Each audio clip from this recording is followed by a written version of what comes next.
We did it with real sunset, which was hilarious because Jim would go, "Sunset's amazing, go, go, go." And we'd be like, "What?" And suddenly Leo and I are having to basically climb up this kind of like forklift extended, protracted thing. So we'd climb up this damn ladder. "We're gonna miss it, we're gonna miss it, run, run." So we'd get up there and then suddenly we'd go, "Oh, fuck, action." And then we'd have like 2 minutes of just endlessly doing this clinch and the clinch and again and the clinch. And then God forbid if we started laughing. Oh my God, I mean, it was really, really honestly hilarious, hilarious. We shot 2 takes before we lost the light. The first one, completely out of focus. The second one is out of focus for about 4 seconds and then it pops in. And that's the one that's in the movie.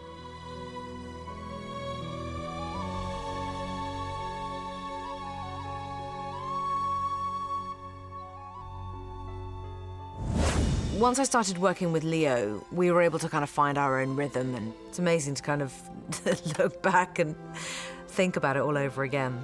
Oh, Leo. Thank you, reset. We did click immediately right away. He was this kind of mess of long, skinny, uncoordinated limbs, and he was just very free with himself, and he had this effervescent energy that was really magnetic. And I remember thinking, oh, this is going to be fun. We're definitely going to get along. And we just really did. We just really did. And how we saw the 2 characters, he's incredibly smart, Leo, and he's a ferociously intelligent man. And he was then very, very curious. So he was really fascinated with the period, the details to do with the boat, the lower classes, where those people had come from, how those people had paid for their tickets. We connected on so many levels. That sense of focus on the craft and still really caring deeply about that to this day. So he'll phone me, "Hey, sweetie, I need to ask you, blah, blah, blah," and he'll, we'll chat about something. And then just a couple of weeks ago, I called him, I was like, "Crisis, have to talk to you, phone me, phone me, phone me." And we'll always just make that call right away. There's no like, "Hang on, I'll call you tomorrow." It's instant. And that's actually really something, if you think about it in the world that we live in now, to have friendships that bind you and that shared history, it's really something. We decided to build 80% of the actual ship to 90% scale, but only built one side of the ship complete down to the bottom.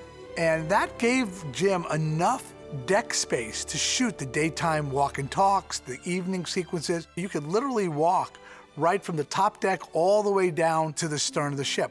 And what we had to do, because we had the ocean only on one side, is we needed to flop the film. B-Mark. One of the best examples of flopping the film is actually the departure scene from Southampton Dock. If you were there on that day when we were filming and you looked at the terminal building next door that said White Star Line, that writing was all backwards. And that was because the ship historically was on the opposite side and we wanted to be accurate to history. So we flopped that entire sequence.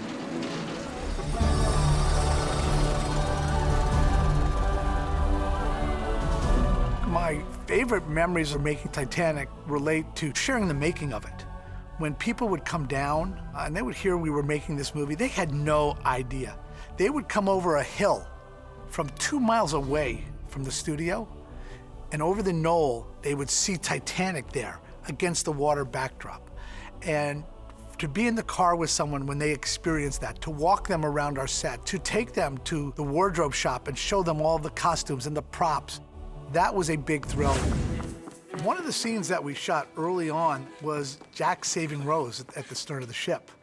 And that was something, it was a nighttime shoot, of course. We were out there, and that deck overhung a giant precipice down below it. We weren't on a soundstage. We were outside and hanging Kate over the railing in her dress, safetying harness her, and Leo pulling her up. You really felt the jeopardy right there on the set. There was harnesses and stuff because I had to like hang over the boat, and even though I was never dangling over the real ocean and our boat never moved, not once, but it was like a 30, 40-foot drop or something like that. So, I'm sort of hanging off the boat like this. And there's just crew members just wandering around, like smoking and eating sandwiches. So I remember thinking, wow, it's tough at the top. And that was another uncomfortable costume, covered in beads, which I kept crushing every time I walked. I was like treading on 50,000, beads. So I'd walk along and I'd see this like dusty smattering of all the beads I'd just crushed because they were just at the bottom of the dress. It was a beautiful, beautiful dress, but, climbing over railings, leaping, flinging myself, stamping on, beautiful vintage beading that had been hand sewn. I kind of really trashed that dress. Creating the illusion of the ship going to vertical was one of the greater challenges. We decided to build a giant teeter-totter of the stern of the ship. It would be at level, but then it could go up, just like a teeter-totter could, up to 90 degrees. I remember the first night we were filming that. If we got it to 90 degrees, we had a cable that we needed to bring it back down. And the first night we were filming, that cable broke. And the set was stuck at vertical.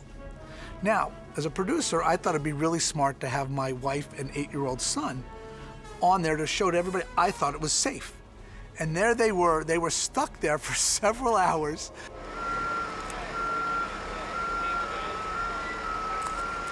Action! 1, 2, 3, 4, 5, 6, 7, 8. It was critical that we have that and make it believable so that we could shoot those shots and shoot down into, at the time, was a green screen to create the whole height of the ship. And we actually had stunt people that had to do falls. We spent a lot of time on the forensic analysis to kind of figure out what was happening during the flooding and the breakup of the ship. How are we going to actually stage this? What does it look like? What did it really do? And what would it have been like to be on that when it's going through all these gyrations? Oh my God, Jack! Oh God! Oh God! Oh God! Hold on! Oh God! Oh God! Our largest sinking set was the dining room. And we built that on one of our stages, and we had it on hydraulic cables. And we shot it at a level position first. And then we flooded the tank and we lowered the set into the water on a series of gimbals. You'd hear this hydraulic noise go off, and then we'd be standing on set and we'd be lowering. The tough stuff's gonna come out for a while. Go! So we would be being lowered into cold water before the cameras were even rolling. So there was all the moments of freezing, freezing, freezing, all those moments, we would have had to quickly get that out of the way, and then suddenly the set's in position and the water's up to here, and action. We built a big elevator system so that we could lower a 200-foot by 100-foot by multi-story high set into the water. And we built 2 different tanks, one interior and one exterior, that could allow us to lower these platforms.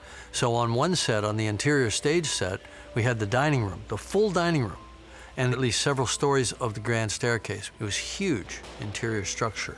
And so, Cal's shooting at them, they run up. And the thing about that was amazing, that as all the tables went underwater, row by row, all of the china lifted off because it was all set for breakfast service.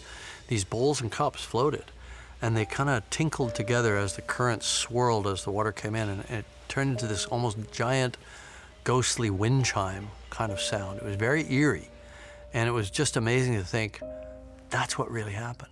That's what it would have sounded like if you were really down there in Titanic's dining room as it flooded.